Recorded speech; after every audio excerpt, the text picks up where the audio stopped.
একটি ঘটনা দিয়ে, এবং এই ঘটনাটি অবশ্যই একটি ইমেইল, এবং সেই ইমেইল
ছিল আব্বুর জীবনে একটি খারাপ এবং ভয়ঙ্কর অভিজ্ঞতা।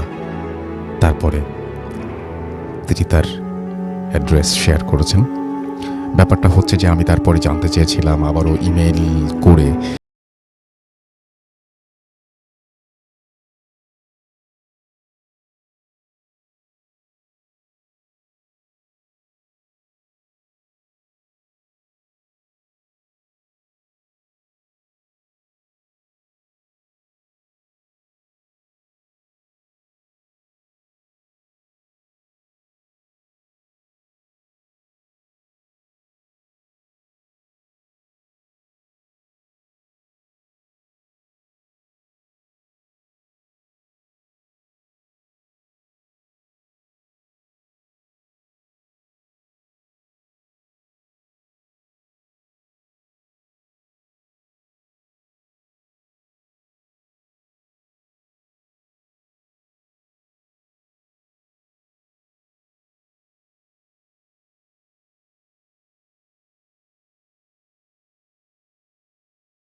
প্রথম অতিথির কাছে আপনার নামটা প্লিজ একটু বলবেন, তারপর আপনি বলবেন যে আপনি কোথা থেকে এসেছেন, তারপরে আপনার ঘটনায় যাব আমরা। আশা করছি যে ঘটনাটি ভালো লাগবে এবং যারা ঘটনা ভালো লাগছে বা খারাপ লাগছে যেটাই হোক না কেন অবশ্যই আমাদের জানাবেন। এটা আসলে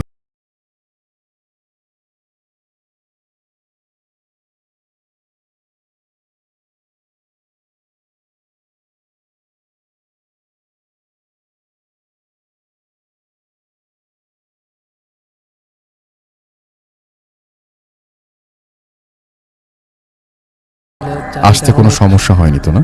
না রাসেল ভাই, পুরোটাই ডিফারেন্ট। আসার সময় অনেকটা কষ্ট হয়েছে, অনেক কষ্ট হয়েছে। জ্যামের মধ্যে আটকেছিলাম, সেই আচ্ছা। 3টার সময় গাড়িতে উঠছি। জি জি এই জায়গায় আসছি 9টায়। জি, এটা শুধুমাত্র ভূত এফএম এবং ভূত এফএম যারা শুনেন তাদের প্রতি ভালোবাসার কারণে সম্ভব হয়েছে এবং এতটা কষ্ট করে এসেছেন এই জন্য আপনাকে অনেক অনেক অনেক অনেক ধন্যবাদ। আসলে ধন্যবাদ দিয়ে আপনাকে ছোট করা হয়। থ্যাংক ইউ সো মাচ আমাদের সঙ্গে যোগ দেওয়ার জন্য।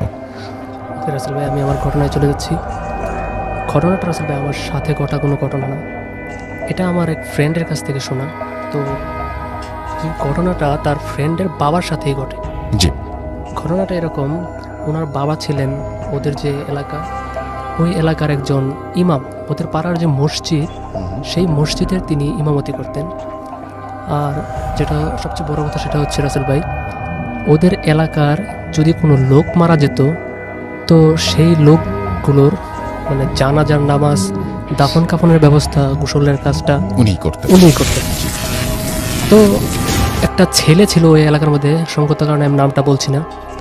সেই ছেলেটা রাসেল ভাই এই টাইপের ছিল, মানে যত ধরনের বাজে কাজ হতো ওই এলাকার মধ্যে সবগুলা কাজের মধ্যেই তার উপস্থিতিটা বেশি লক্ষণীয়।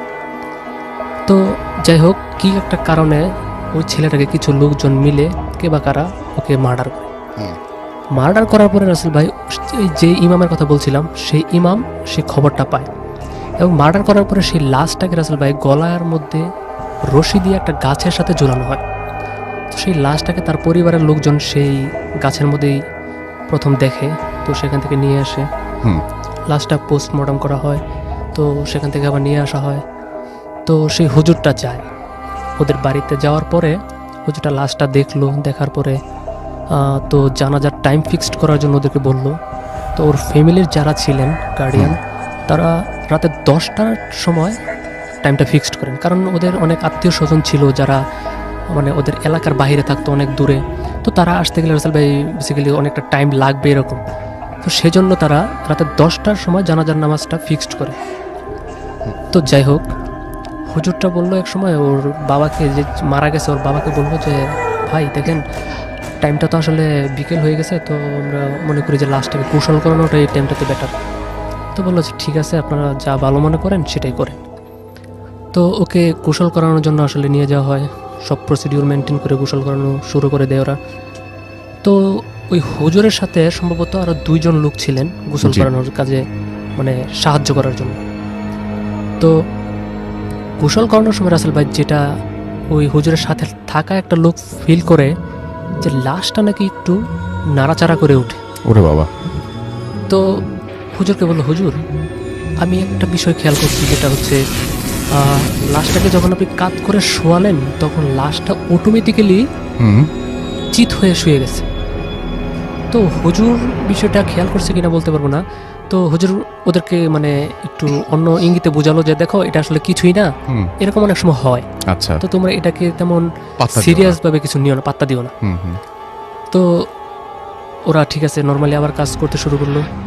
তো আরেকটা টাইমে হুজুর খেয়াল করলো যে ওই লাশের ঘাড়টা রাসেল ভাই ডান দিকে ঘোরানো ছিল। আচ্ছা তো হুট করে ঘাড়টা আবার সোজা হয়ে গেল, আচ্ছা মাথাটা পুরো সোজা হয়ে গেল, এটা কারোর টাচ ছাড়া, আচ্ছা। কেউ কোনো হাত দেয় না ওই জায়গাটার মধ্যে, কিচ্ছু করে নাই। কিচ্ছু করে না, অটোমেটিক্যালি এই কাজটা হয়ে গেল। হুম হুম। তো এটা দেখে হুজুর নিজেও ভয় পেয়ে গেল।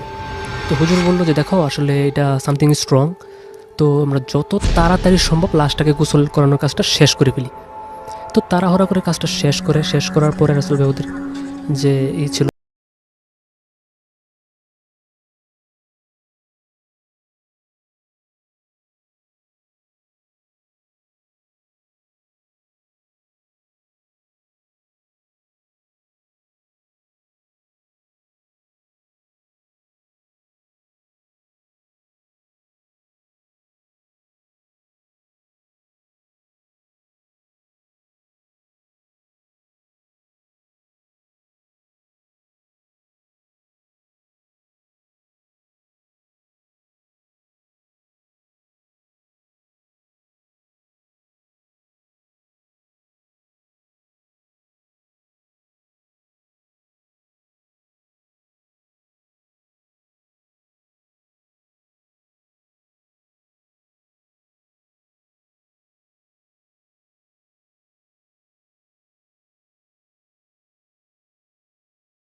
জি। হুজুর এবং ওই ফ্যামিলির যারা ছিল সবাই বাড়িতে চলে আসে।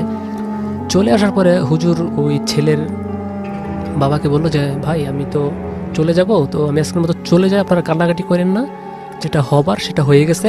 তো আপনি বাড়ির গার্ডিয়ান, আপনি সবাইকে সান্ত্বনা দিয়ে বিষয়টা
গায়ে ছিল সেই পাঞ্জাবিটা পুরোটাই ভিজে গেছে।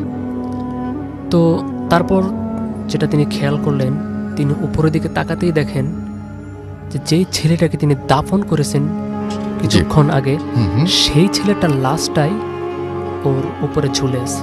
ও মাই god.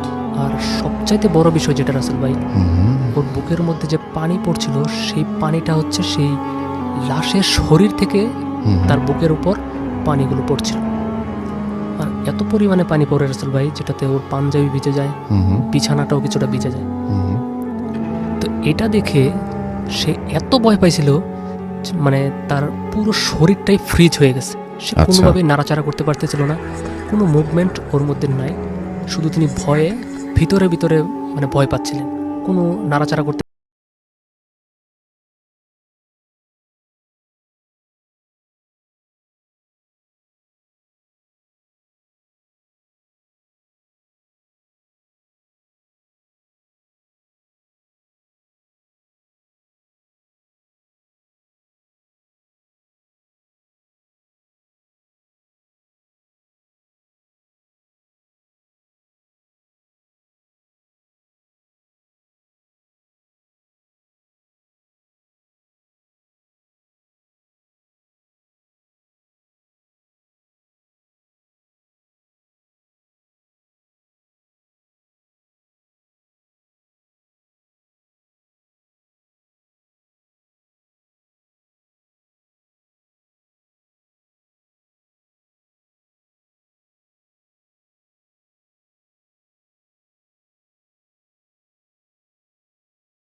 FM. The night comes alive. বিশ্বাস করা না করাটা আপনার ব্যাপার।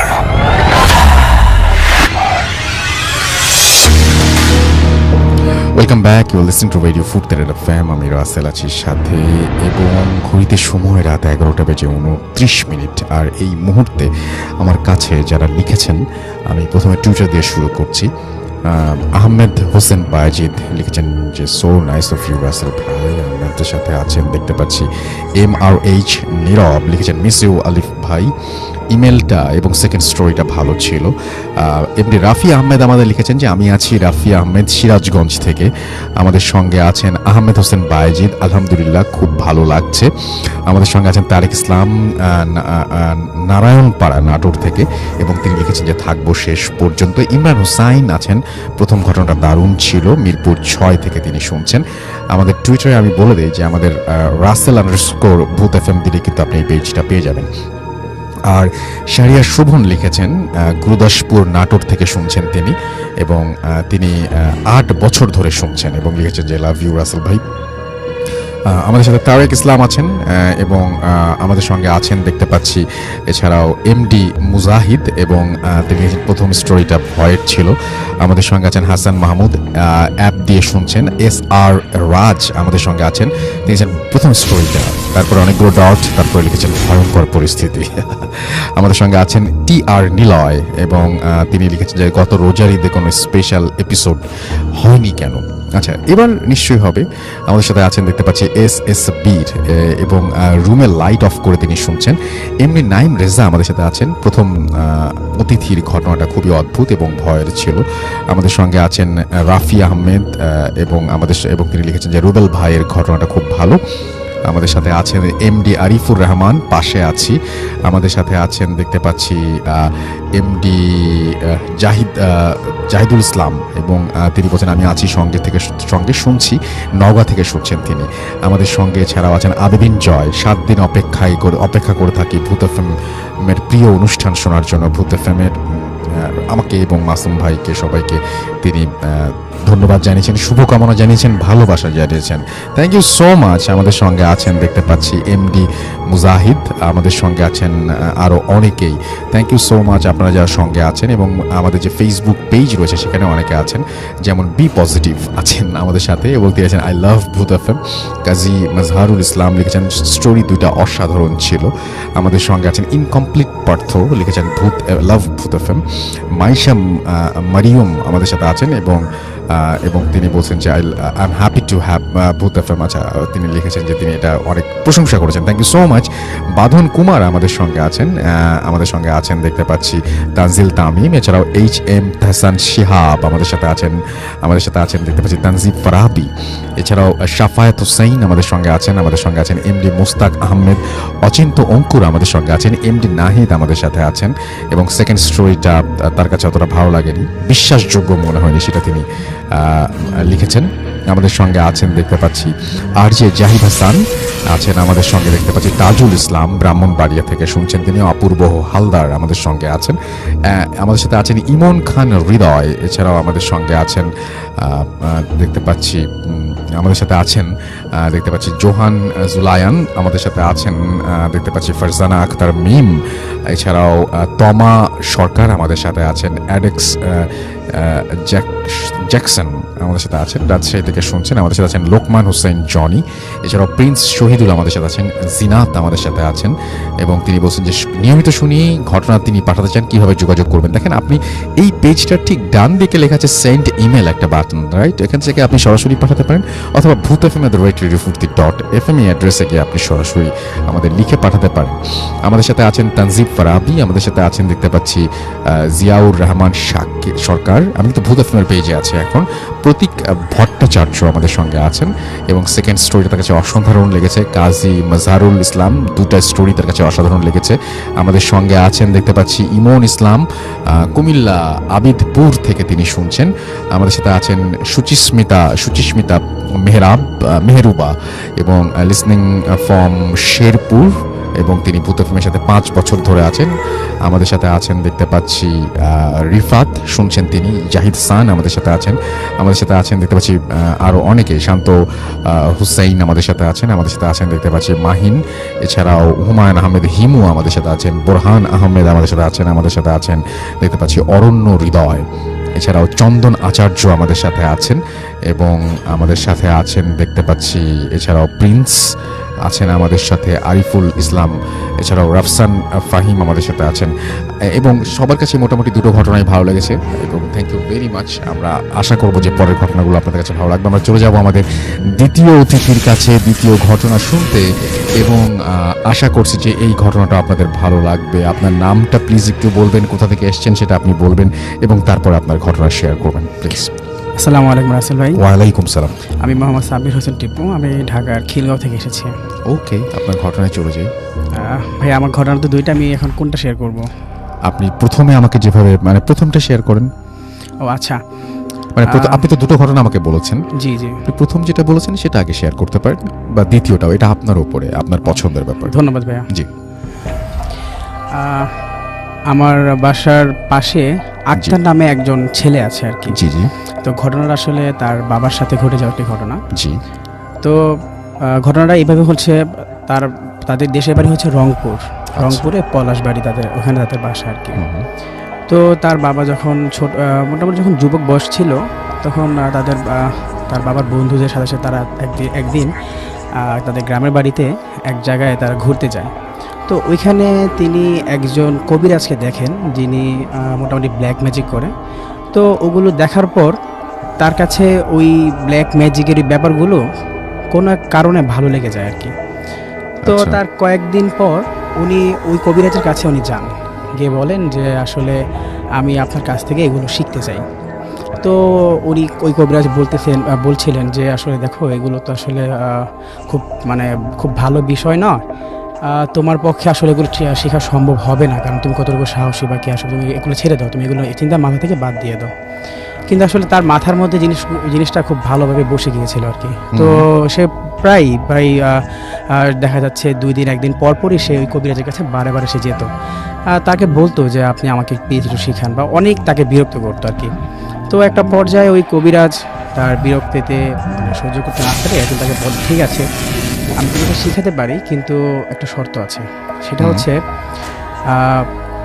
কিছু কিছু মানুষ আছে যাদের মাথা ঠিক কপালের মাঝখানে ছোট্ট একটা অংশ থাকে আর কি, সেটাকে তাদের ভাষায় তারা সেটাকে বলে চণ্ডী। তো এইটা দিয়ে নাকি অনেক ধরনের ব্ল্যাক ম্যাজিক, অনেক ধরনের কাজ করা যায় আর কি। তো ওই কবিরাজ তাকে বলে যে তুমি যদি আমাকে এরকম একজন অবিবাহিত হিন্দু মেয়ে, যে কিনা বিয়ের আগেই আত্মহত্যা করা বা কোনো ধরনের অপমৃত্যুতে মারা গিয়েছে, এরকম কোনো মেয়ের যদি ওই মাথার চণ্ডী আমাকে এনে দিতে পারো, তাহলে তোমাকে আমি আমার এই ব্ল্যাক ম্যাজিকের যে বিদ্যাটা সেটা আমি তোমাকে শেখাবো আর কি।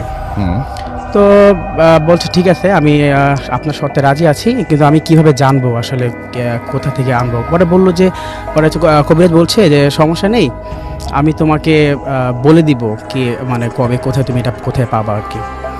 তো এরকম একদিন হঠাৎ করে কবিরাজ তাকে খবর দেয়, তো সে যায়। তো যাওয়ার পরে সে কবিরাজ বলছে যে দেখো, ওই আমাদের 2 গ্রাম পরে একটা গ্রাম, ওই গ্রামের নাম ঠিক মনে নেই আমার এখন, বলছে যে ওইখানে একটা মেয়ে বিষ খেয়ে মারা গেছে। তো ওই মেয়েটার মাথার মধ্যে ওই চণ্ডীটা আছে, তুমি যাও দেখো ওকে কোথায় মানে সমাহিত করা হয়, তুমি সেখানে যাবা। তবে শর্ত আছে, তুমি চণ্ডীটা আনতে যাবা রাত্রে সম্পূর্ণ একাভাবে যাবা, তবে তুমি মেন রোড দিয়ে যাবা না। তাকে একটা রোড বলে দেয়, যে সেই রোডটা আসলে প্রথমে অনেকগুলো ধান ক্ষেত পড়ে, তারপরে হচ্ছে একটা জঙ্গলের মতন। তো ওই জঙ্গল পার হয়ে তারপরে হচ্ছে পরে ওই মানে ওই জায়গাটা কি যেখানে ওই মেয়েটাকে সমাহিত করা হবে আর কি, মানে অনেকটা শ্মশান ঘাটে আর কি, ওখানে মাটিতে তাকে জাস্ট বসিয়ে মেয়েটাকে পুঁতে রাখা হয় আর কি, এরকম একটা জায়গা মানে এমন অবস্থা রাখা হয় আর কি। তো তাকে যখন সব বলে দেয় যে তুমি ওখানে ভয় পাবা না, তুমি যাবা, আমি এখান থেকে আসনে বসে যা করার আমি করে দিব, তুমি কোনোভাবেই ভয় পাবা না। আর তুমি যদি ভয় পেয়ে যাও বা কোনো কারণে যদি তুমি ওদের কাছে ওদের যে কৌশল সেখানে তুমি যদি ভয় পেয়ে বা কোনো কারণে যদি তুমি পিছু পা হও বা কোনোভাবে যদি ভুল করে বসো, তাহলে তুমি কিন্তু আর বেঁচে ফিরে আসতে পারবা না। তো তুমি এখনও চিন্তা করো তুমি কি আদৌ যাবা নাকি তুমি যাবা না। তো সে তখন আসলে যুবক, তো সে খুব সাহসী ছিল, তো সে বলতে না আমি যাব। তো ওই মেয়েটা যখন মারা যায়, তো সে দিনের বেলা তার সাথে যায়, ওখানে দেখে কোথায় কবর দেওয়া, কোথায় তাকে মাটি চাপা দেওয়া হয়। তো সে এগুলো সব দেখার পরে সে রাত্রিবেলা যখন আসলে এই ব্যাপারগুলো তার পরিবারের কেউ জানতো না, তার পরিবারে কেউই জানতো না, কারণ তার বাবা খুব ধার্মিক ছিলেন আর কি। তিনি জানলে হয়তো খুব তার সাথে রাগারাগি করবে, বা এই কারণে সে কাউকে কিছু বলেনি। সে চুপি চুপি একাই সে রাত্রিবেলা বাসা থেকে বের হয়ে যায়। আচ্ছা। তো যখন রাত্র প্রায় 1টা-1:30 এরকম বাজে, তখন সে যাওয়া শুরু করে। তো প্রথম ধান ক্ষেত দিয়ে যখন সে যাচ্ছিল, তখনও কোনো সমস্যা হয়নি, কিন্তু যখন সে ওই জঙ্গলে যাওয়া শুরু করে তখন থেকেই আসলে বিপত্তিটা ঘটা শুরু করে আর কি। প্রচণ্ড ঝড় বাতাস এবং তার আশেপাশে প্রচুর বিড়াল এবং অনেক বড় বড় কুকুর, শিয়াল, এগুলো তার আশেপাশে দিয়ে বারবার যাচ্ছিল বা এবং তাকে ডাকছিল আর কি। তবে সে এগুলোর দিকে না তাকিয়ে সে তার নিজের তার মনে একটা বিশ্বাস ছিল যে ওই তার যে ওস্তাদ, সে তার সকল কিছু ঠিক করে রাখছে আর কি, কোনো সমস্যা হবে না, এটা তার মনে মানে বিশ্বাস ছিল আর কি। তো সে ওখানে যাওয়ার পরে যখন সে ওই জায়গাটা খুঁজে বের করে সে মাটি খুঁড়তে শুরু করে। তো মাটি খুঁড়তে একটা পর্যায়ে সে পুরো লাশটাকে মাটির ভিতরে সে পাওয়ার পরে যখন সে মাটির মধ্যে যখন সে ওই যখন সে নামে লাশটার কাছে যখন যাওয়ার পরে যখনই সে লাশটার মাথা ধরতে যাবে, ঠিক ওই মুহূর্তেই লাশটা হঠাৎ করে তার দিকে চোখ মেলে তাকায়। তো ওর চোখগুলো ছিল খুব ভয়ঙ্কর লাল টকটকে। সে এমনটা বলছিল যে সে তখন প্রচণ্ড ভয় পেয়ে যায়, কিন্তু সে তারপর আবার এটাও চিন্তা করে যে আমাকে তো আমার ওস্তাদ বলেছিল আমি যদি এখন ভয় পেয়ে যাই তাহলে আমি এখান থেকে বেঁচে ফিরে আসতে পারবো না, এখানেই আমাকে ও মেরে ফেলবে বা কিছু একটা। তো ওই লাশটা তাকে সরাসরি বলে যে তুই এখানে কেন এসেছিস, তুই আমার সর্বনাশ করতে কেন এসেছিস, তুই এখান থেকে চলে যা নাহলে কিন্তু তুই বাঁচবি না, আমি তোকে অনেক ক্ষতি করবো তোর, তুই এখান থেকে চলে যা। কিন্তু সে তো আসছে তার উদ্দেশ্য সাধন করতে, সে কোনোভাবেই পিছপা হয় না। সে বলে যে না, আমি এখান থেকে তোর মাথাটা আমি নিয়ে যাব। কিন্তু ওই মেয়েটা বলতেছিল যে না, তুই আর মাথা নিস না, তুই আমার এত বড় ক্ষতি করিস না, আমার অনেক বড় ক্ষতি হয়ে যাবে। আচ্ছা। আর তুই যদি এরকমটা করিস তাহলে আমি কিন্তু তোরও অনেক ক্ষতি করব, তোর পরিবারের ক্ষতি করব। নানাভাবে তাকে ভয় দেখাচ্ছিল, কিন্তু আসলে সে কোনো কিছু না বলে সে যখন তার মাথাটা ধরতে যাবে, এমন টাইমে লাশটা তাকে ধাক্কা মেরে মোটামুটি তার উপরে বুকের উপর চড়ে বসে আর কি। তারপরও সে অনেকটা ধস্তাধস্তি হওয়ার পরে একটা পর্যায়ে সে লাশটাকে ফেলে দিয়ে সে একটা কোপ মেরে লাশটার মাথাটা সে কেটে ফেলতে পারে আর কি। তো মাথা কাটার পরে সে এর মধ্যে কবিরাজ বলেছিল যে তুমি এই মাথাটা নিয়ে তোমাদের বাড়ির পেছনে আমি একটা জায়গা রেখেছিলাম, তুমি ওই জায়গাটাতে তুমি মাথাটা রেখে দিবা যাতে কেউ না দেখে। এখন তার বাবা বা তার পরিবারে রাত্রেবেলা ওখানে রাখতে গেলে শব্দ হলে, তখন তো আবার গ্রামে চোরের উপদ্রব বা ওরকম একটা ছিল, তখন তারা ভাবতে পারে হয়তো বা চোর আসবে, তখন উনি মনে করছে যে ব্যাপারটা জানাজানি হয়ে যাবে। তো এর জন্য উনি কি করছে, উনি তাদের বাসার পাশে ছিল তিস্তা নদী, তো ওই নদীর একটা চরের মতো জায়গা, সেইখানে গিয়ে উনি এই মাথাটাকে উনি লুকিয়ে রাখে আর কি। তো তেমন 2 দিন ওখানে লুকিয়ে রাখার পরে হঠাৎ করে একদিন উনি রাত্রেবেলা ওই মাথাটা নিয়ে তার ওস্তাদের কাছে যায়, যে বলে যখন আমি এটা নিয়ে আসছি, এখন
পরিবারে তার বাবা উনি তো পুরো রেগে বেগে উনি চলে যায়, সে কবিরাজের কাছে গিয়ে বলে যে তুমি আমার ছেলেকে কি করছো বা কি আসো বিষয়, তুমি আমাকে খুলে বলো, আমার ছেলে এখন কই আছে, ওর তো কোনো খবর পাচ্ছি না। তো কবিরাজ বলছে যে আসলে আমি ওকে নিষেধ করেছিলাম যে আগামী 3-4 দিনের মধ্যে আমার কাছে আসতে না, তারপরও ও আমার কাছে বারে আমার কাছে আসার জন্য চেষ্টা করার কারণে হয়তো বড় কোনো ক্ষতি হয়েছে, আপনারা চিন্তা করেন না, আমি যা করার করব।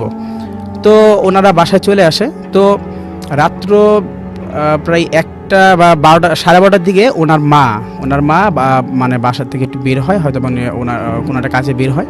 তো বের হওয়ার পর তাদের বাসার পেছনে একটা বাঁশ ঝাড় ছিল। তো এই বাঁশ ঝাড়ের উনি যখন নিচ দিয়ে হেঁটে যাচ্ছিলেন, তো হঠাৎ করে উনি খেয়াল করে যে কেউ যদি মুখের মধ্যে যদি কারো কোনো কাপড় দিয়ে বেঁধে রেখে যদি কেউ যদি কান্না করে, যেরকম একটা গোগানির শব্দ হয়, ওরকম একটা শব্দ হচ্ছে। তো হঠাৎ করে সে একটু ভয় পেয়ে যাওয়ার পর সে যখন উপরে তাকায়, তখন সে কিছুকে দেখতে পায়। তখন সে সবাইকে ডেকে আনার পরে সে তখন সবাই মিলে যখন লাইট মেরে উপরে দেখে যে ঠিক তার ছেলেকে, মানে ওই আক্তারের বাবাকে ওই জায়গায় উল্টো অবস্থায়, মানে মাথা নিচেও রেখে পা উল্টো অবস্থায় রেখে তাকে ওখানে বেঁধে রাখা আছে আর কি। সে ওইখানে তাকে খুঁজে পায় আর কি। তারপরে তাকে নামানোর পর তাকে জিজ্ঞেস করা হয়, তার হুঁশ ছিল না। তো সেই কবিরাজকে ডেকে আনা হয় যে তা কী হয়ে জানার জন্য। তো কবিরাজ তাকে তার যে প্রাথমিক চিকিৎসা সেটা দেওয়ার পরে তার যখন হুঁশ আসে, তখন তাকে জিজ্ঞেস করে যে তোমার কী হয়েছিল। তখন ওই বলে যে আমি তো ওস্তাদ, আমি আসলে আপনার কাছে আসতে চাচ্ছিলাম। তো এমন সময় হঠাৎ করে রাস্তার মাঝে 2 পাশে বিল, তো হঠাৎ করে একটা বাতাস আসে। তো ওই বাতাস আসার কারণে হঠাৎ করে বাতাস এসে আমার মনে হলো যে আমাকে ফেলে দিছে। তারপরে আমি আর কোনো মানে কিছু বলতে পারি না। তারপরে আমি যে এখন পেলাম আর কি। তো তারপর থেকে সে তার কবিরাজকে ছাড়েনি। সে এখনো পর্যন্ত, তখন সে আরো শিখছে। সে এখন তার কবিরাজে তার গুরুর মতোই সে এখন ওইখানে ওই এলাকায় সে বেশ জনপ্রিয় একজন কবিরাজ। সে এখন এই পেশায় মানে নিয়োজিত আছে আর কি। তো এই ছিল আমার ঘটনা, রাসেল ভাই। ওকে, থ্যাংক ইউ সো মাচ। আপনার ঘটনার জন্য আপনাকে অনেক ধন্যবাদ এবং আশা করছি যে এই ঘটনাটি আপনাদের কাছেও ভালো লেগেছে। ছোট্ট একটা বিরতিতে যাবো, বিরতির পরে আবারও ফিরে আসবো। সেই পর্যন্ত আমাদের সঙ্গে থাকুন। স্টে টিউনড রেডিও ফুর্তি, এটা ফ্যাম অ্যান্ড ডু ফুর্তি। FM. The night comes alive. বিশ্বাস করা না করাটা আপনার ব্যাপার।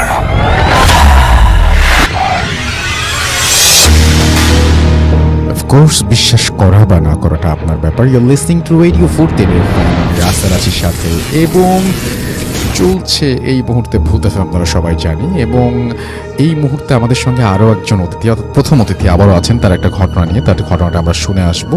তারপরে তার আগে রেডিও ফুর্তি যে পেজটা রয়েছে, সেই পেজে আমি একটু যেতে চাই এবং আপনাদের যে সমস্ত কমেন্ট রয়েছে, সেই কমেন্টগুলো আমি একটু পড়েও ফেলতে চাই।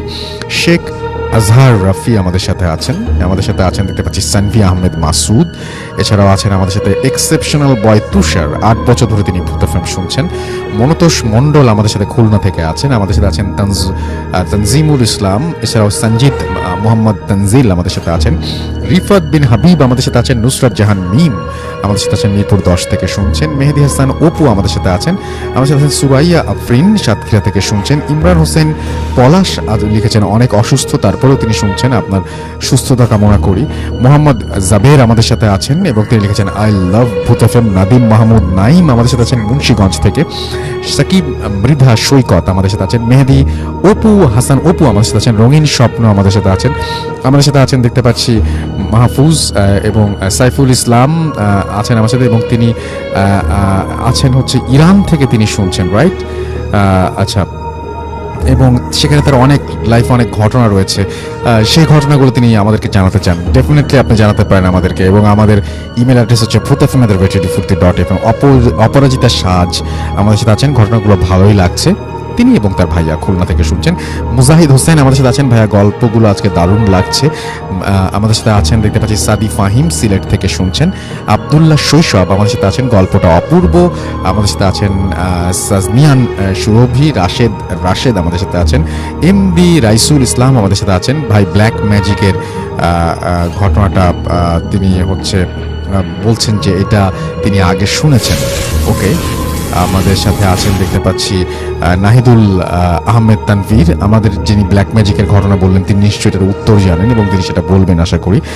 মেহেদি হাসান আমাদের সাথে আছেন দেখতে পাচ্ছি। রাকিব হাসান আলামিন আমাদের সাথে আছেন। এমডি সেলিম মৃধা আছেন আমাদের সাথে। মেহজাবিন চৌধুরী, নাইমুল ইসলাম শিপন আমাদের সাথে আছেন দেখতে পাচ্ছি।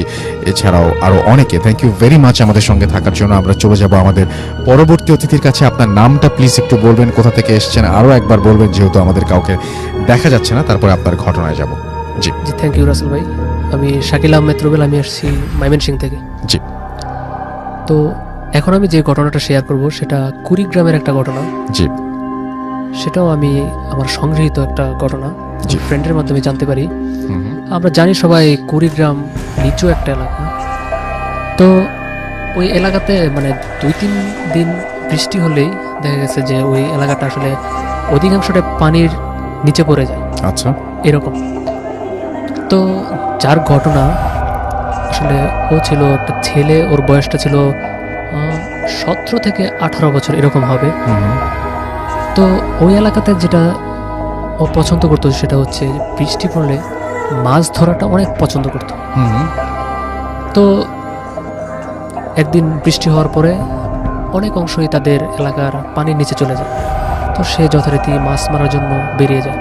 তো সে বাড়ি থেকে যখন বেরিয়ে যায় তখন টাইমটা ছিল আপনার 4টার দিকে। জি। তো কোনোদিনও সে মাছ মারতে গেলে তেমন বেশি দেরি করতো না, মাগরিবের আজানের দিকে আবার চলে আসতো। হুম হুম। সেদিন মাছ মারতে যাওয়ার পরে রাসেল ভাই রাতের প্রায় 10টার মতো বেজে গেছে, কিন্তু ও আর ব্যাক করছিল না বাড়িতে। তো ওর বাবা আর ওর বড় ভাই একটু টেনশনে পড়ে যায় যে ও তো কোনোদিন এত রাত করে না, জি। আজকে কি হলো যে আজকে ও ফিরে আসতেছে না। তো ওর বাবা বললো যে তুই আমার সাথে চল, আমরা একটু খুঁজে দেখি আসলে ও কোন দিকটাতে মাছ মারতেছে, ওকে একটু নিয়ে আসি বাড়িতে, যেহেতু হুম। রাতটা অনেক বেশি হয়ে যাচ্ছে। আর এলাকাটাও তেমন ভালো ছিল না, সেটা ওই মুরব্বীটা জানতো। জি। তো ওরা দুজন বেরিয়ে পড়লো বাড়ি থেকে। তো ওদের বাড়ির 3টা সাইড তারা পুরোটাই খোঁজাখুঁজি করে, কোনো একটা সাইটেও ওরা ওকে খুঁজে পায় না। হুম হুম। যেই একটা সাইড তারা খুঁজতে যায়নি সেই সাইডটা ছিল অনেকটা ভয়ঙ্কর। আচ্ছা। ভয়ঙ্কর বলতে এরকম রাসেল ভাই যে ওই সাইডটাতে একটা চিতাশাল ছিল এবং সেই দিকে মানুষজন যেত না, কারণ এলাকার অনেকেই নাকি আগে ওইদিকে অনেক ভয়ঙ্কর কিছু তারা দেখছে, হুম হুম। যার কারণে এলাকার লোকজন মানে বিকেলের পর থেকে ওইদিকে যাওয়াটা স্টপ করে দিছে। তো একটা সাইড তাদের বাকি আছে, তারা দুজন যে ওই সাইডটাতে খুঁজতে যাবে সেটার জন্য তারা ভয় পাচ্ছিল যে আমরা যে যাবো ওইদিকে আসলে আমাদের সাথেও তো এরকম প্যারানর্মাল টাইপের কিছু হতে পারে। তো যাই হোক, যেহেতু তাদের ছেলে মিসিং সেক্ষেত্রে তাদের যেতেই হবে। তো ওরা দুজন মিলে ওদিকে রওনা হলো। জি। তো যেতে যেতে অনেকটা যায়, কোনো দিকে খুঁজে পাচ্ছিল না। তো এক পর্যায়ে ওই চিতাশালের কাছে যায়। জি। যাওয়ার পরে যেটা দেখলো রসুল ভাই যে ওই ছেলেটা প্রায় চিতাশালের কাছাকাছি একটা জায়গার মধ্যে উল্টো হয়ে দাঁড়িয়ে আছে। হুম। তো ওরা দেখে দূর থেকে ওকে ডাক দিল। জ্যোৎস্না রাত ছিল, রাসেল ভাই দেখা যাচ্ছিল, বুঝতে পারছিল যে ওদের ফ্যামিলিরই একজন যাকে খুঁজতেছিল সেই। তো ডাক দিল, 4-5টা ডাক দেওয়ার পরে ও কোনো সারা শব্দ করতেছিল না। তখন ওর ভাই বলতেছে যে এটা কি আমাদের ভাই, এটা কি আমার ভাই রতন নাকি আসলে অন্য কেউ একটা। হুম হুম। তো ওর বাবা বললো যে না, এটা তো আমি স্পষ্ট দেখতে পাচ্ছি যে এটা আমাদের রতন, চল আমরা একটু এগিয়ে যাই। তো বলছে ঠিক আছে তুমি দাঁড়াও, আমি একটু ডাক দিই জোরে।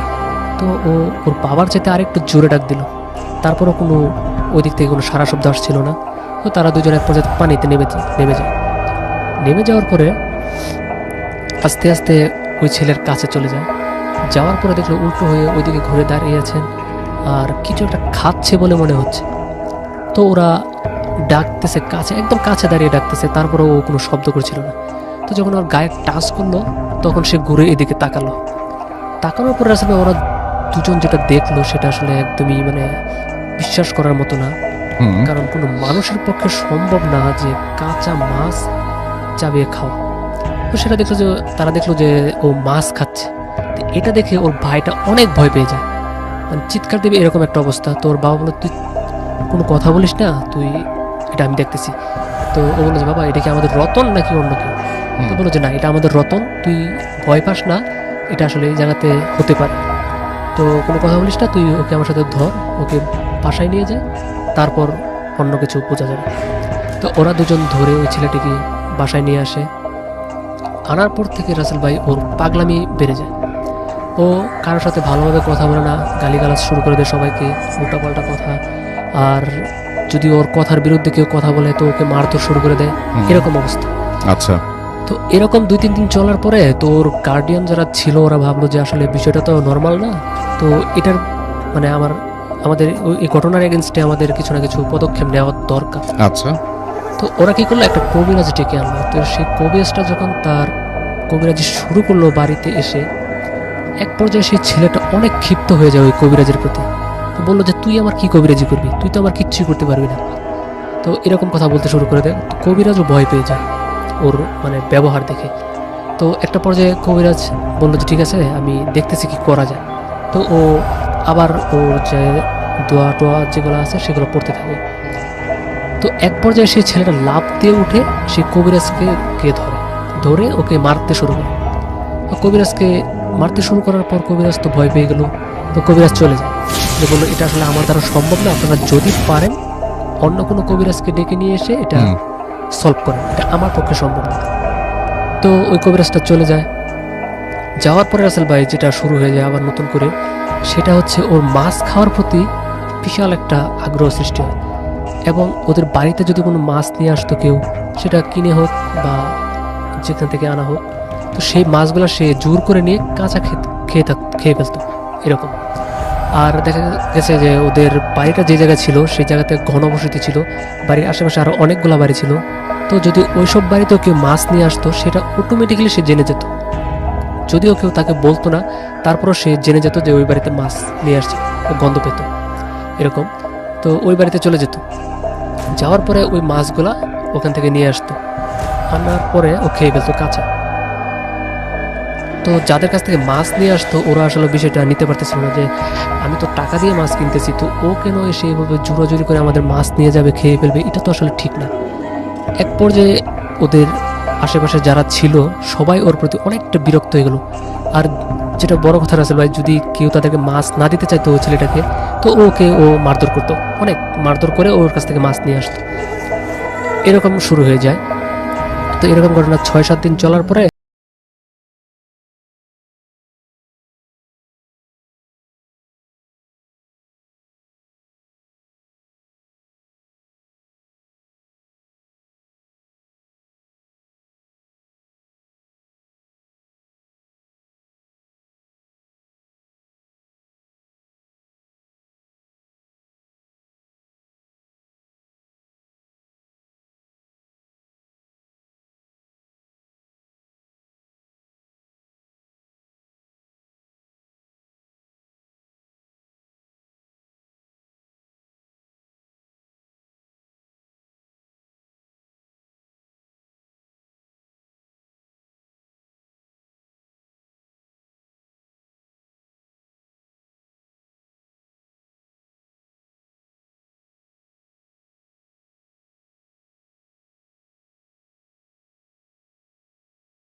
পারে না।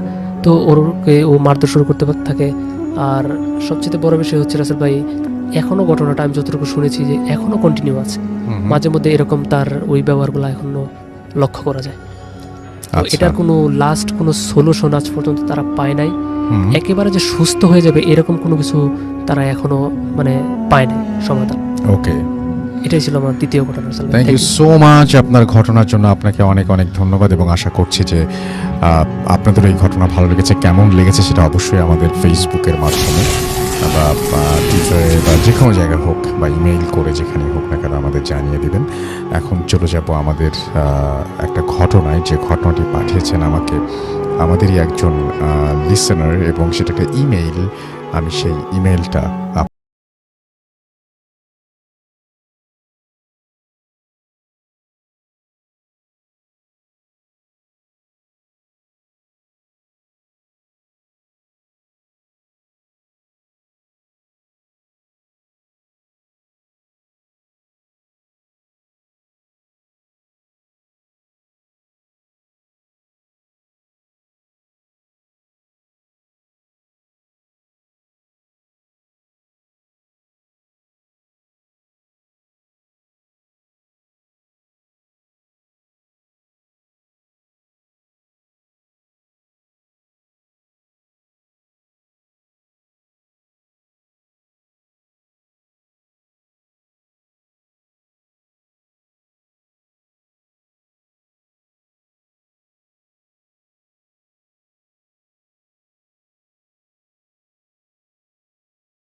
পড়ে শুনে। যারা দেশের বাইরে রয়েছেন তারা সরাসরি অডিও ক্লিপ পাঠাতে পারেন বা লিখেও পাঠাতে পারেন আমাদের কাছে ঘটনাটি।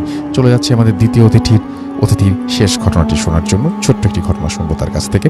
আপনার নামটা প্লিজ একটু বলবেন, আবারও বলবেন আপনি কোথা থেকে এসেছেন, তারপর আপনার ঘটনায় যাব। ধন্যবাদ রাসেল ভাই আমাকে আবার সুযোগ দেওয়ার জন্য। আমি মোহাম্মদ সাব্বির হোসেন টিপু, খিলগাঁও থেকে এসেছি আমি। জি। এবার আমি যার ঘটনা বলবো উনি সম্পর্কে আমার নানা হন। জি তো ওনার বাড়িও হচ্ছে রংপুরে আর কি। জি। তো উনি আমাকে একবার সে কথায় কথায় এই ঘটনাটা বলেছিলেন। উনি যখন ওনাদের বাড়ির কাজ করাচ্ছিলেন গ্রামে, তখন উনি ওনার বোনের বাড়িতে থেকে ওনার বাড়ির কাজ করাচ্ছিলেন আর কি। তো ওনার বোনের বাড়িটাও বেশ নতুন ছিল। তো বাড়িটাতে প্রায় 5টা রুম ছিল আর কি। তো 5টা রুমের মধ্যে প্রথম 2টা রুমে তারা থাকতো, আর বাকি 3টা রুম তারা ভাড়া দেওয়ার জন্য ভাড়াটিয়া খুঁজতেছিল, কিন্তু তখনও ভাড়া হয় না আর কি। তো উনি ওনার বাড়ির কাজ করতেছিলেন। তো আমার ওই নানার বড় মেয়ের একটা ছোট ছেলে ছিল আর কি। তো ও আবার ওর নানাকে ছাড়া কিছু বুঝতো না। তো ওর নানার সাথেই, মানে উনি গ্রামে গেলে ওর নানার সাথেই থাকতো সবসময় আর কি। তো ঠিক উনি যেদিন ঢাকা থেকে যেদিন রংপুরে যায় বাড়ির কাজ করানোর জন্য, সেদিন সারাদিন বাড়ির কাজ মোটামুটি মিশে দিয়ে করিয়ে রাত্রেবেলা যখন ওই তার বোনের বাসা থাকতে আসে তার নাতিকে সাথে নিয়ে। জি। তো প্রথম রাতে খাওয়া দাওয়া শেষ করে, কথাবার্তা বাড়ির সব কিছু শেষ করে তারা যখন ঘুমাতে যায়, তো তাকে ঘুমাতে দেওয়া হয় 3য় নাম্বার যে রুমটা ছিল, সেই মানে 5টা রুমের মাঝখানে যে রুমটা ছিল সেই রুমটাতে। আচ্ছা। তো রাত্রেবেলা সে এবং তার ছোট নাতি তারা একসাথে ঘুমাইছিল। তো তার নাতিটা কিছুক্ষণ পরপরই সে হঠাৎ করে কান্না করে উঠতো আর কি, কোনো কারণ ছাড়াই। সে আসলে কোনো কারণ ছাড়াই সে কান্না করে উঠতো। তো উনি প্রথম দিন ভাবছে হয়তো বা নতুন জায়গায় এখান থেকে এখানে আসছে, ওনার কাছে ব্যাপারটা স্বাভাবিক মনে হয়েছে আর কি, যে এটা হয়তো এমন হতেই পারে। যাই হোক, তারপরের দিনও সারাদিন সে কর্মব্যস্ত ছিল। তো রাত্রেবেলা তারপরের দিন মানে দ্বিতীয় দিন রাত্রিও যখন সে তার নাতি তার সাথেই ছিল আর কি, যখন সে ঘুমাচ্ছিল, তখন সে হঠাৎ করে বাসার চালের মধ্যে সে কেমন একটা শব্দ পায়, একটা উদ্ভট টাইপের একটা শব্দ পায়, যে দেখা কেউ হাঁটতেছে বা যেমন এমনটা হয় আর কি, বিড়াল লাফালাফি করলে যেরকমটা হয় ওরকম একটা শব্দ সে পাচ্ছিল আর কি। তারপরে সে আসলে ওই দিনও তার নাতি মানে ও মানে খুব বেশি কান্নাকারি করতেছিল, রাত্রে ঠিকমতো ঘুমাতে পারছিল না আর কি। যাই হোক, তো তৃতীয় দিন সে তার নাতিকে তার বড় মেয়ের কাছে রেখে আসে। তো সারাদিন কাজকর্ম করার পরে সে যখন বাসায় আসে, এসে খাওয়া দাওয়া করার পরে সে যখন ঘুমোতে যায়, তো ঘুমোতে যাওয়ার পরে সে প্রথম যখন শোয়ার পরে কিছুক্ষণের মধ্যেই তার ঘুম চলে আসে। তো ঘুম চলে আসার পরে সে হঠাৎ করে তার কাছে মনে হয় যে তার রুমের মধ্যে কেদিন হাঁটতেছে। তো সে যখন চোখ মিলে তাকিয়ে দেখে যে রুমের মধ্যে তখন কেউ ছিল না, কিন্তু তাকানোর সঙ্গে সঙ্গে ওই হাঁটার শব্দটা একদম টোটালি থেমে যায় আর কি। তো সে আবার ঘুমে যায়। তো তার বেশ কিছুক্ষণ পর সে হঠাৎ করে আবারও সেই পায়ের হাঁটার শব্দটা পায়। তো সে যখন হাঁটার শব্দ পাওয়ার পরে সে যখন চোখ মিলে তাকিয়ে দেখে তার রুমের অন্ধকারের মধ্যেও আরও ঘুটঘুটে একটা অন্ধকারের মতো একটা ছায়ামূর্তি অনেকটা রুমের এক কোণারে দাঁড়ায় আছে আর কি। তো সে ওটার দিকে তাকিয়ে থাকার পরে সে বলে, কে ওখানে? তো কিছুক্ষণ বলার পরে ওই মূর্তিটা হঠাৎ করে তার একদম সামনে চলে আসার পরে সে বলেছে, কে তুমি? মানে তুমি এখানে কি করো? এখানে তুমি কিভাবে আসলা? তো একটা পর্যায়ে ওই ছায়ামূর্তিটা তার লাফ দিয়ে একদম সরাসরি তার বুকের উপর চলে আসে। তো আসার পরে তাদের সে তার হাত মুখ গলাটা চেপে ধরে। তো সে তার কাছ থেকে বাঁচার জন্য অনেকক্ষণ চেষ্টা করতে একটা পর্যায়ে সে ওই ছায়া মূর্তিটার মাথার মধ্যে তার চুলের মধ্যে বা এই চুল জাতীয় কিছু একটা সে মাথার মধ্যে জোরে হাত দিয়ে ধরে একটা টান মারে আর কি। তো টান মারার সঙ্গে সঙ্গে সে দেখতে পায় যে ছায়ামূর্তিটার মাথার যে অংশটা, ওই অংশটা খুলে যায় এবং ওই জায়গা থেকে অনবরত রক্ত এসে তার গায়ে পড়তে থাকে। তো এই দৃশ্য দেখার পরে আসলে সে আর কোনোভাবে ঠিক থাকতে পারেনি, সে ওইখানেই সেন্সলেস হয়ে যায়।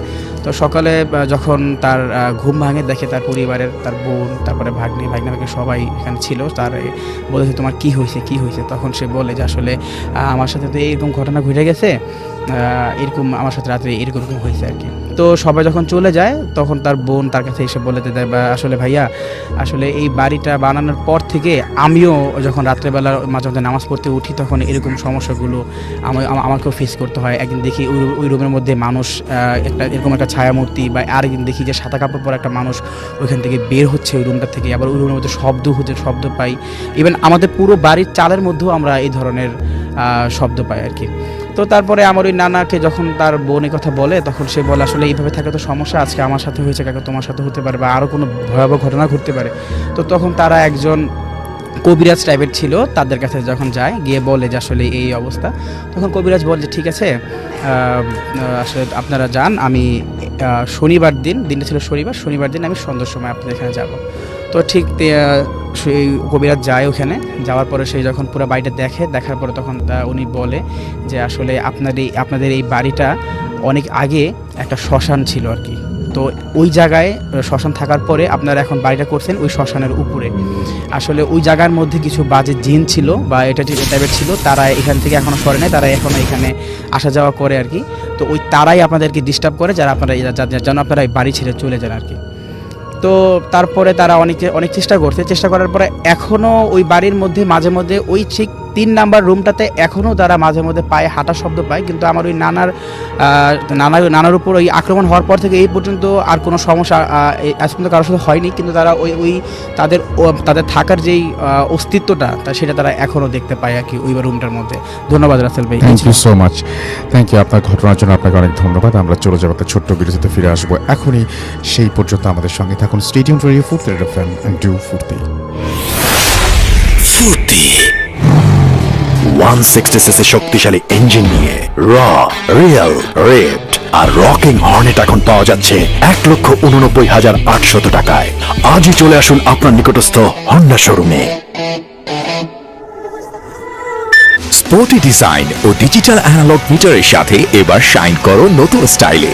নতুন সিবি শাইন এসপি এর পাওয়ারফুল ইঞ্জিন দেয় প্রতি লিটারে 65 কিলোমিটার পর্যন্ত মাইলেজ, আর এর 5টি গিয়ার ট্রান্সমিশন তোমার রাইডকে করে আরো স্পোর্টি ও সাশ্রয়ী। তাই সিবি শাইন এসপি কিনতে আজই চলে এসো নিকটস্থ হন্ডা শোরুমে। Face it, radio money ফুর্তি, radio ফুর্তি FM. The night comes alive. বিশ্বাস করা না করাটা আপনার ব্যাপার।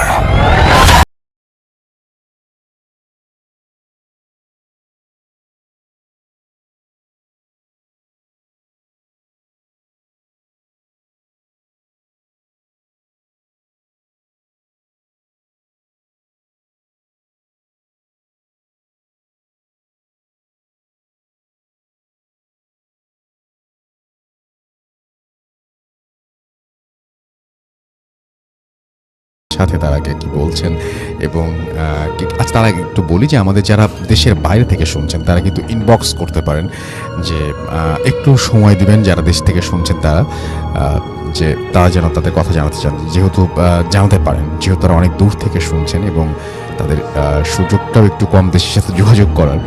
তো আমি চাইবো যে তাদেরকে একটু সময় সুযোগ দিবেন, মানে কিছুক্ষণ পর্যন্ত শুধু যারা দেশের বাইরে থেকে শুনছেন তারা একটু প্লিজ আমাদেরকে শুধুমাত্র তারাই ইনবক্স করবেন ফেসবুকে। তো আমি দেখতে পাচ্ছি আমাদের সাথে শেফরাজ ইউসুফ আছেন, আমির বিন ওসমান আছেন, রুবেল আমাদের সাথে আছেন, সামিউল শাকিল আমাদের সাথে আছেন, মোস্তফা শরীফ টিপু আমাদের সাথে আছেন, শেফরাজ ইউসুফ আমাদের সাথে আছেন, আবিদ ইসলাম আমাদের সাথে আছেন, দেখতে পাচ্ছি মোস্তাকিম সরকার জয়, এছাড়াও আমাদের সাথে আছেন দেখতে পাচ্ছি সাইমুল হক আলিফ, শাফায়েত হোসেন আমাদের সাথে আছেন ইয়ব খান, অনিক রয় আমাদের সাথে আছেন ইমন খান হৃদয়, এ যে অপূর্ব ভূঁইয়া আমাদের সাথে আছেন, নোমান আর আমাদের সাথে আছেন সাইফুল ইসলাম মুকাদ্দাস, আমাদের সাথে আছেন শাফায়েত হোসেন, এছাড়াও আমাদের সাথে আছেন এমডি শাহিনুর রহমানা অপু, আমাদের সাথে আছেন দেখতে পাচ্ছি রাজীব সরকার, এছাড়া আমাদের সাথে আছেন ইমন আছেন, আমাদের সাথে দেখতে পাচ্ছি ইয়াসিন এছাড়াও মুস্তাকিন সরকার জয়, আমাদের সাথে আরও অনেকেই আছেন। থ্যাংক ইউ সো মাচ যারা আমাদের সাথে এই মুহূর্তে আছেন এবং আমাদেরকে শুনছেন। আপনাদের সবাইকে অনেক অনেক অনেক অনেক ধন্যবাদ। আমি চলে যাব আমাদের প্রথম অতিথির কাছে, তার ঘটনায়। আপনার নামটা প্লিজ একটু বলবেন, কোথা থেকে এসেছেন সেটা বলবেন, তারপর আপনার ঘটনায় যাব। ধন্যবাদ রাসেল ভাই। আমার নাম পান্থ, আমি এসেছি জি। মোহাম্মদপুর থেকে। আজ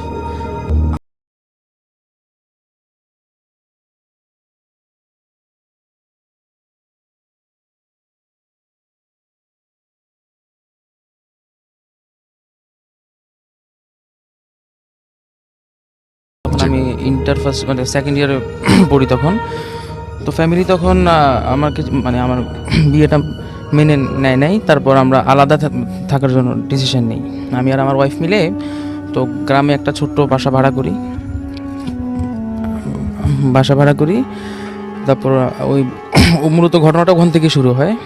তো আমরা যে বাসাটা ভাড়া নেই, সেই বাসাটাতে আপনার অনেক বছর আগে পুরানো শ্মশান ছিল আর কি। তো শ্মশানটা পরে ওটা কোনো এক মুসলিম মানুষ কিনে ফেলে সেখানে বাড়ি টাড়ি করে।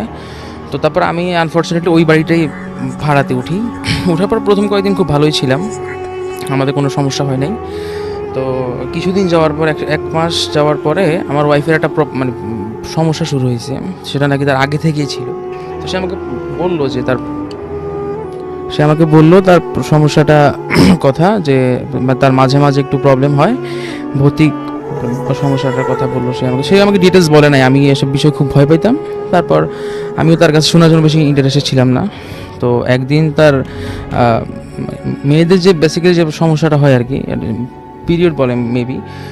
তো তার ওই সময়টাতে ও একদিন সন্ধ্যার সময় বাসা থেকে বের হওয়ার পর আমি তাকে নিষেধ করলাম যে বাসা থেকে বের হওয়ার দরকার নেই। আর ওই বাসাটা যেখানে ছিল তার পাশে পরিবেশটা অনেক ভুতুড়ে ছিল, অনেক আপনার তাল গাছ ছিল, আপনার বড় গাব গাছ ছিল, তুলা গাছ, মানে বিশাল অনেক মানে ভুতুড়ে, প্লেসটাই ভুতুড়ে ছিল। তারপর সে আমার কথার উপেক্ষা করে ওই গাব গাছ ওই নিচে গেল। তারপর থেকে বাসায় আসছে। আমরা তখন খাবার দাবার শেষ করে যখন ঘুমাইতে যাব, তখন সে আমাকে বলতেছে, পান্থ আমার না খুব ব্যথা করছে। আমি বললাম যে এটা তো স্বাভাবিক বিষয়, ব্যথা করতেই পারে, তুমি একটু পেন কিলার খাও, দেন দেখো কি হয়। তারপর সে বললো যে না, এটা তো অস্বাভাবিক ব্যথা করতেছে, আমার এই প্রবলেমটা আগেও হয়েছে, আমি তোমাকে বলছি যে আমার সাথে এরকম একটা প্রবলেম আগে হয়েছিল। তো আমার কাছে মনে হচ্ছে যে তুমি এখনই কোনো হুজুর টুজুর ডাকা উচিত।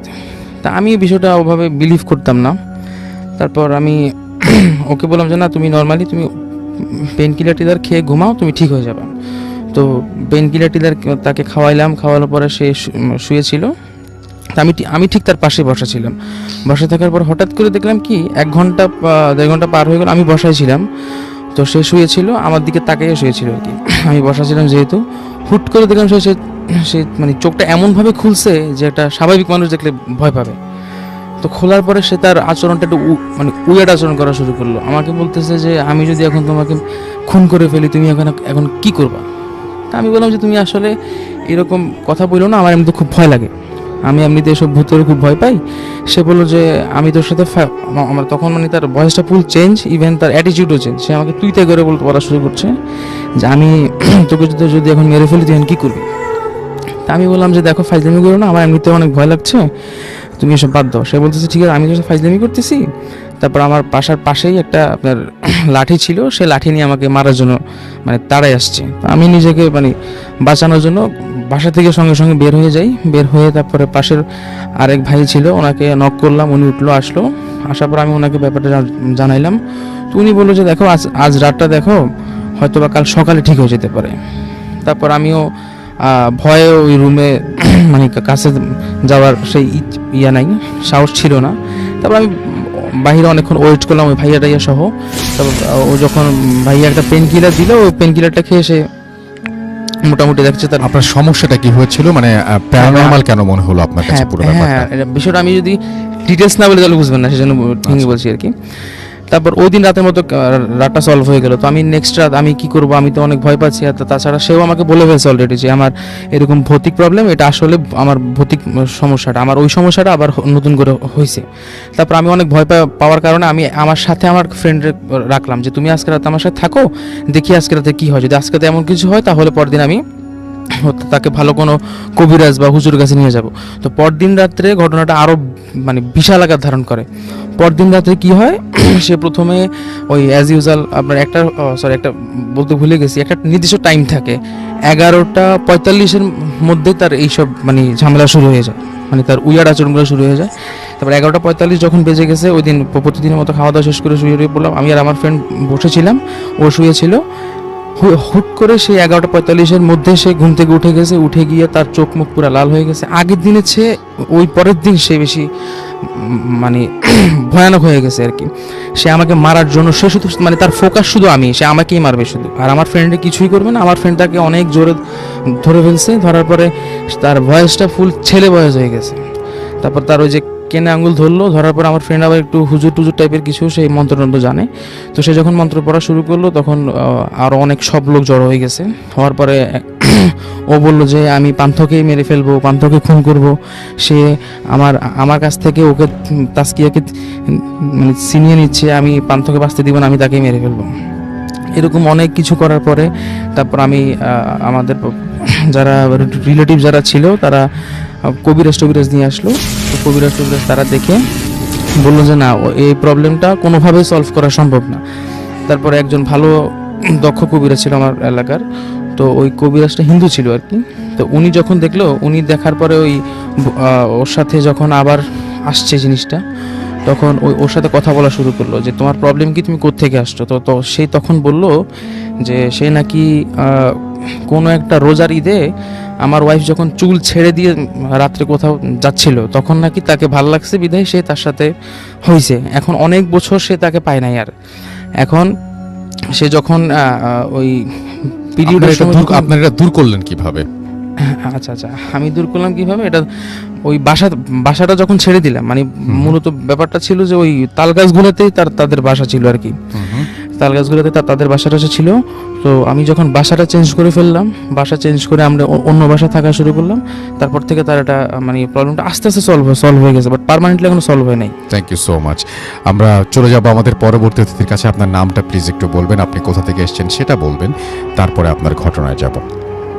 আসসালামু আলাইকুম রাসেল ভাই, আমি মেহেদি হাসান বলছিলাম। আমি হচ্ছে বরিশাল থেকে আসছি। জবের পারপাসে আমি হচ্ছে রামপুরে থাকি। জি যে আমি সরাসরি ঘটনা চলে যাচ্ছি। জি প্লিজ। তা এটা হচ্ছে আমাদের গ্রামে রাত 1:30 মেবি এরকম টাইম এক্সাক্টলি বলতে পারছিল না, আমাকে ঘটনাটা আব্বু শেয়ার করেছিল।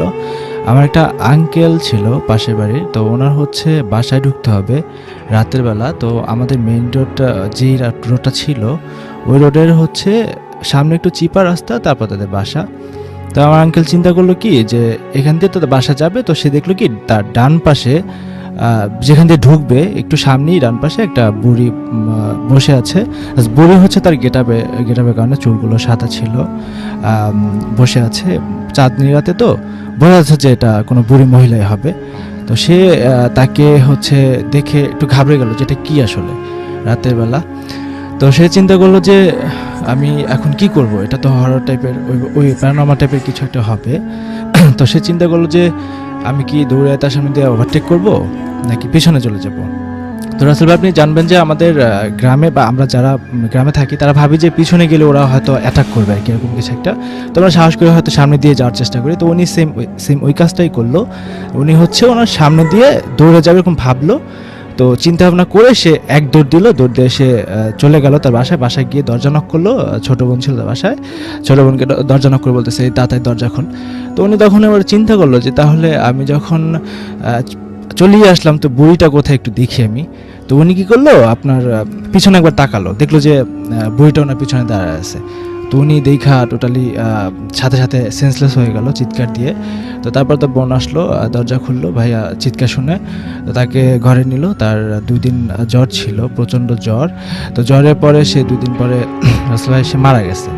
তো এটা হচ্ছে রাসেল ভাই যখন আমি ছোট, আমি আব্বু আমাকে এই ঘটনাটা বলেছিল। তো আমি বড় হওয়ার পরে যে ঘটনাটা পরে হলো যে আমার এক দাদা ছিল, ওই বাড়িরই দাদা, ওনার হচ্ছে যে মারা গেছে, আমি যখন ছোট তখন তার কাকা হয় সম্পর্কে আমার দাদা। তো উনি হচ্ছে মারা গেছে। তো আমি সেই জানাজায় গিয়েছিলাম।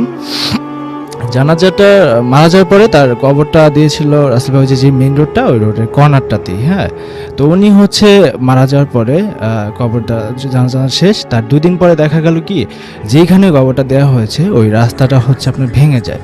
আপনি ঠিক করানো হয়, আবার 2 দিন যায়, আবার ভেঙে যায়। তো তাতে গ্রামবাসী খুবই টেনশনে পড়ে গেল যে কি রাস্তাটা এরকম ভেঙে যায় কেন। তো কি হলো, এতে সমাধান হলো না। তারপর হচ্ছে যেই হচ্ছে রাতে একা 8:30 হোক, রাত 9টা হোক, 10টা হোক, 12টা হোক, যে যাক কাউকে হচ্ছে কেউ একজন থাপ্পড় দিবে, কেউ একজন ধাক্কা দিবে, কেউ একজন মাথায় কিছু থাকলে সেটা টান দিয়ে ফালাই দিবে।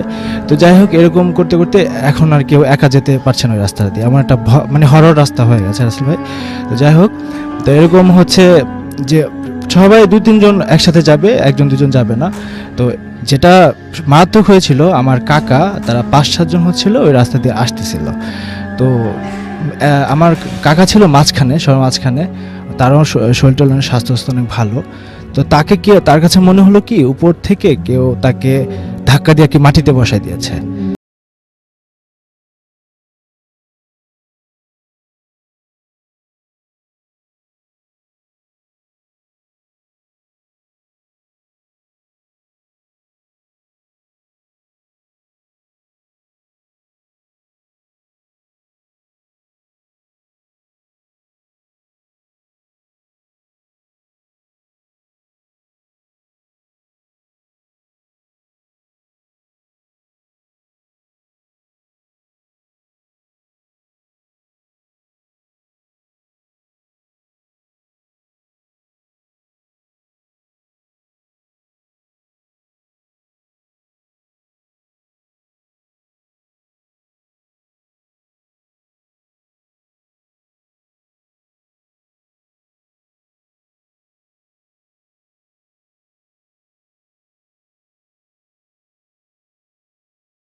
থ্যাংক ইউ সো মাচ আপনার ঘটনার জন্য, আপনাকে অনেক ধন্যবাদ। আমরা একটা ছোট্ট বিরতি নিয়ে আবার এখনই ফিরে আসছি। আমাদের সঙ্গে থাকুন, স্টে টিউনড টু রেডিও ফুড রেড এফএম এন্ড ডু food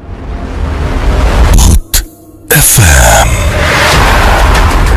The night comes alive. বিশ্বাস করা না করাটা আপনার ব্যাপার।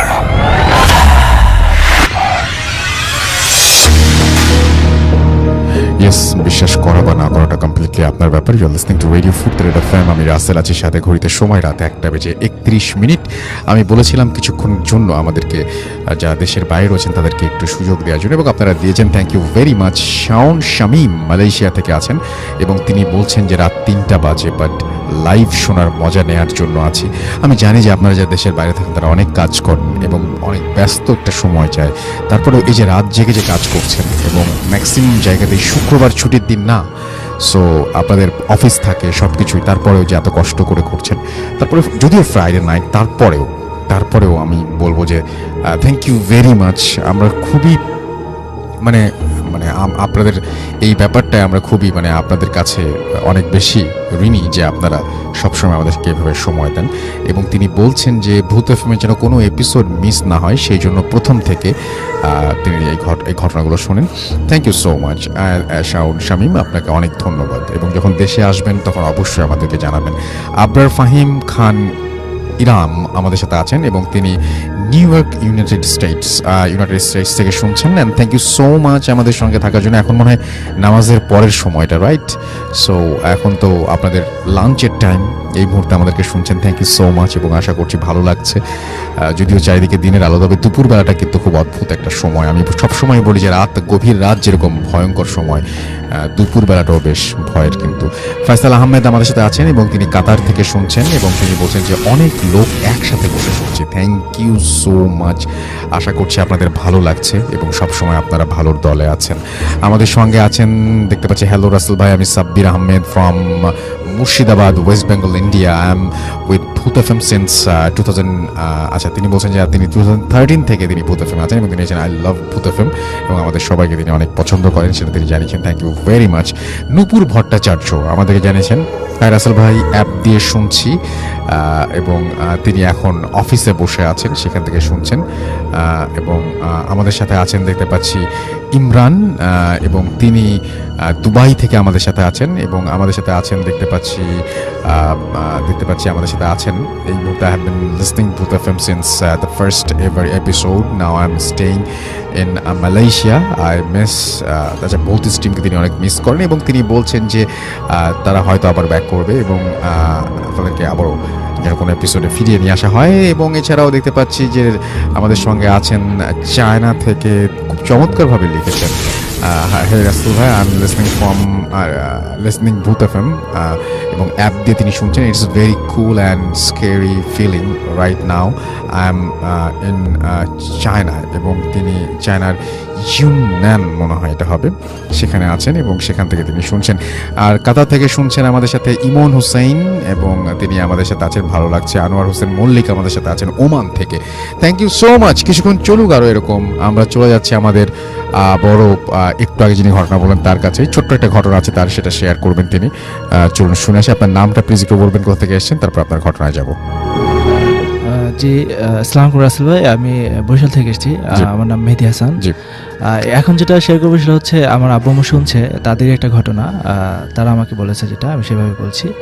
তো আব্বু আর মা একদিন হচ্ছে রাতের বেলা গরমের সময় বাতাস হালকা, তো জানালা তাদের খোলা ঘরের ভিতরে। তো জানালা থেকে মা আর আব্বু বসে বসে গল্প করতেছিল। তো একটা সময় হচ্ছে মা জানালা দিয়ে বাইরে তাকালো, তো তাকানোর পরে দেখতেছে যে আমাদের পাশের ঘরে আমার দাদু হয়, সে দাঁড়ায় আছে। হ্যাঁ, ওই তার মতো গেট আপ, তার মতো ওই বাতাসে হালকা হালকা চুল উঠতেছে। তো মা ভাবতেছে যে হয়তো দাদার সাথে দাদু রাগ করছে, সে কারণে হয়তো বাইরে রাতের বেলা দাঁড়ায় আছে। তখন মেবি 12:30 বাজে এরকম। তো মা চিন্তা করলো কি, তাহলে গিয়ে কথা বলি, মা বা চাচি আমার ডাকে। হ্যাঁ, তো মা বলতেছে তাহলে যাই। তো আব্বুকে বলে চলো। তো আব্বুর আগেই মা বের হয়ে গেছে। মা বের হয়ে বলতেছে, চাচি আম্মা আপনি কি হয়েছে, চাচার সাথে কি ঝগড়া করছেন, দাঁড়ায় আছেন কেন এভাবে? চাচি আম্মা মানে দাদু কোনো কথা বলতেছে না, আমি দাদু ডাকি, দাদু কোনো কথা বলতেছে না। তো একটু ডিস্টেন্স ছিল মার আর ইসের মধ্যে, দাদুর মধ্যে।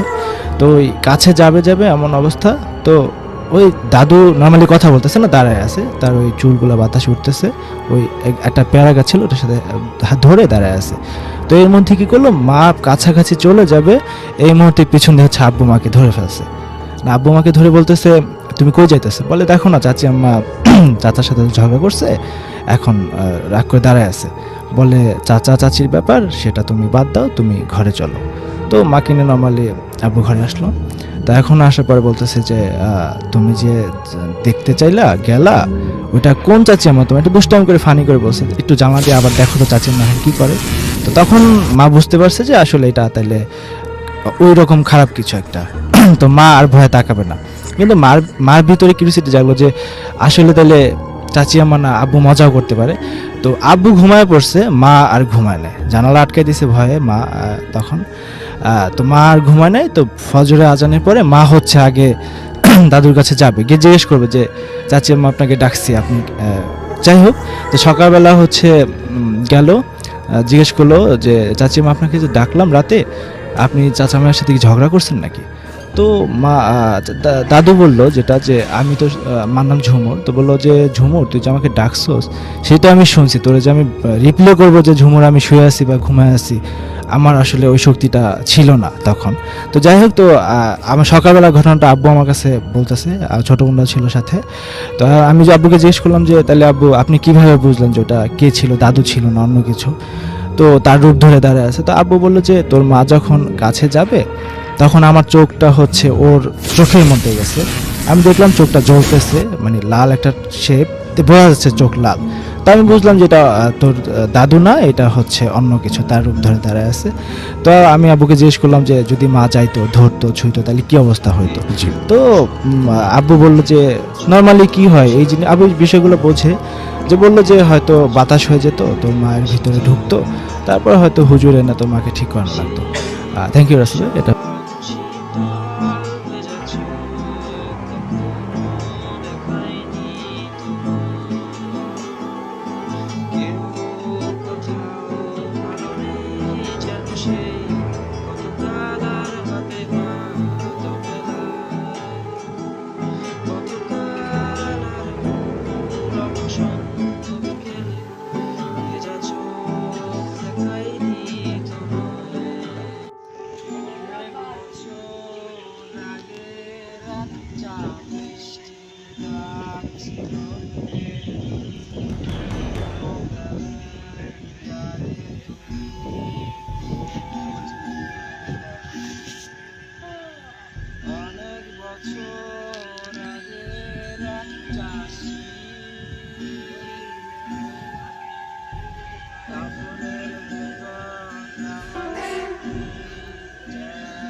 সন্ধ্যায় চোখ সাগরে বুকের পাজরে ভেসে যায়, অবাক যোজনায় লুকিয়ে রেখেছি ভেজা চোখ দেখাইনি তোমায়। এই অবেলায় তোমারই আকাশে নীরব আকাশে ভেসে যায় সেই ভীষণ শীতল ভেজা চোখ, কখনো দেখায়নি তোমায়। কেউ কোথাও ভালো নেই যেন সেই কতকাল আর হাতে হাত অবেলায়, কতকাল আর ভুল অবসন্ন বিকেলে ভেজা চোখ দেখায়নি তোমায়।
तेरी फुर्सत भी मेरी कभी आँखों से लीजिए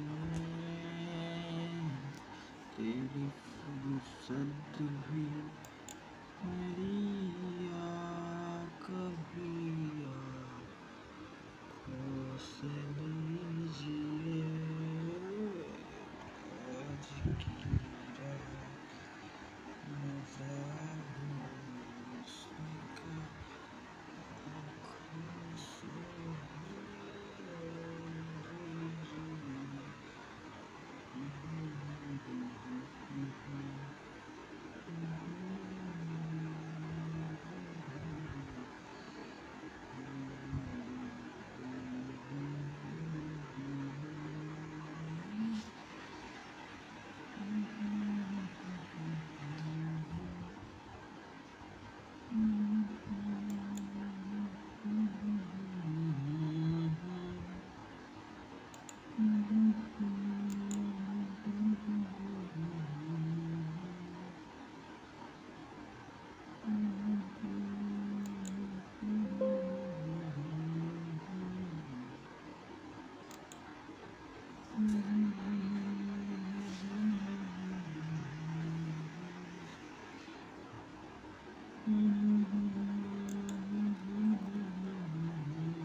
ছোট্ট একটা ঘটনায় যা যে ঘটনাটি আমাদের একটা লিসনার পাঠিয়েছেন এবং সেই ঘটনাটি পড়ে শোনাচ্ছি।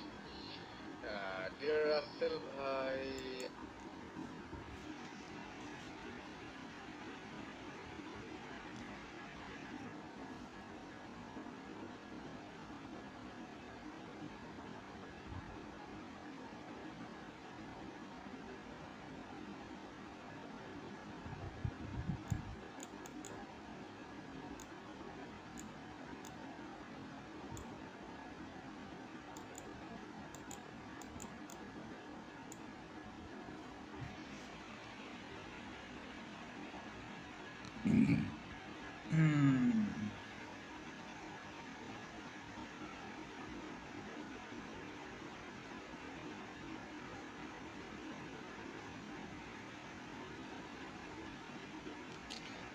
সেই ভীষণ শীতল ভেজা চোখ কখনো দেখায়নি তোমায় কেউ কোথাও ভালো নেই যেন সেই কতকাল আর হাতে হাত বেলায় কতকাল আর ভুল অবসন্ন বিকেলে ভেজা চোখ দেখায়নি তোমায়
সাথে